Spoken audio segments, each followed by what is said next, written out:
Welcome to the How to Write a Book podcast, the show that helps you plan, write, and publish your book, even if you're a beginner or just feel like one.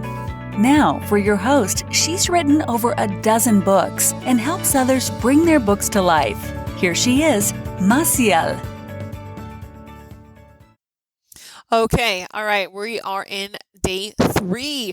Day 3, it's Wednesday, hump day. Do you remember that commercial? Like the one with the camel, and he was like, hump day, and everybody was like, oh my god, it's him again. It was really funny. So it's day 3, and what you might be hitting is a little bit of a slump, and that's okay, and it's very normal. I mean, it kind of seems like almost like the odd days is when we hit slumps, and that's totally normal. So today I'm going to talk about pushing through and giving yourself that grace. Now, when it comes to grace, essentially what you want to do is you want to treat yourself like your best friend.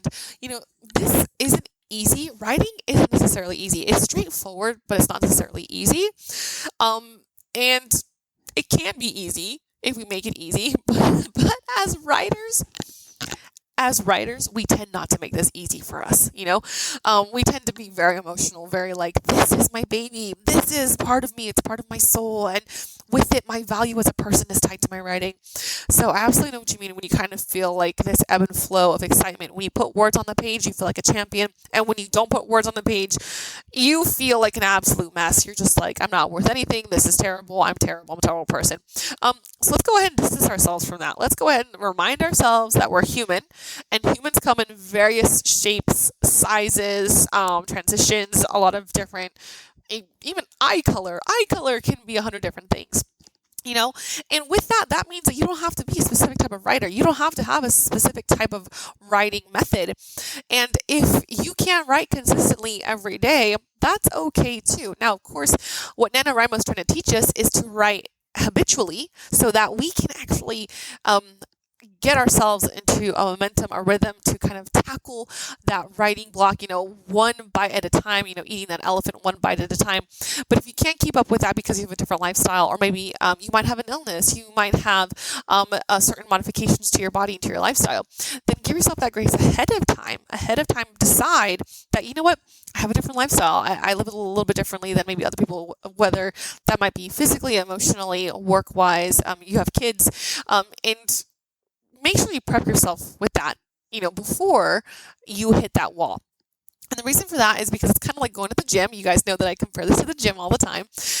It's like when you're going to go to the gym and you have that plan, you know, like, oh, I'm going to exercise 3 days out of the week. There's, you know, life happens. That's why it's called life. It's just life, right? And there's no other word for life other than life. And it's going to happen, and things are going to change and modify, and you might have a week where you're sick. You might have 2 weeks where like just stuff has hit the fan, and you have to remember that there's the sun in the sky moments, right? That those seasons have happened to us, especially during these past couple of years. You know, for everyone who has been struggling through COVID and through the pandemic and all of the nuances that it has contained. So give yourself that grace and remind yourself that, you know, you might be living differently, and so you might need to modify your writing differently. And when different things happen, you can give yourself a different mode of support. You are your best friend during this, okay? What would you tell your best friend? You wouldn't tell your best friend like, oh my gosh, just suck it up and get back to writing, you wimp. No way. We're going to say, you know what? I know you, girl. You are amazing. You are awesome. And it's okay if you have a couple of, you know, like kind of intense days. Just get back into it. That's what matters. It's about getting back into it. It's not about how you felt. It's about getting back up, right? It's like that Roosevelt quote where it says, you know, I'm totally paraphrasing, completely paraphrasing. You have to look this up because I'm totally butchering this. Actually, wait, I think it's on the back of my laptop. So there it is. The credit belongs to the man who was actually in the arena, whose face is marred with dust and sweat, who strives valiantly, who errs and may fall again and again, because there is no effort without error or shortcoming. Theodore Roosevelt. Yep, you heard it. So remember that as you go into your writing process, into your day, and for anything that you're working on, okay? You are an amazing writer. Your story deserves to be out there. All right, see you soon.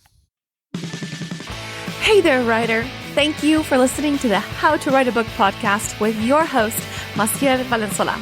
If you like the show, we'd be happy if you left a review. For more information on writing and the writer's life, go to www.themaciel.com. That's www.themassiel.com. We'll see you on the other side.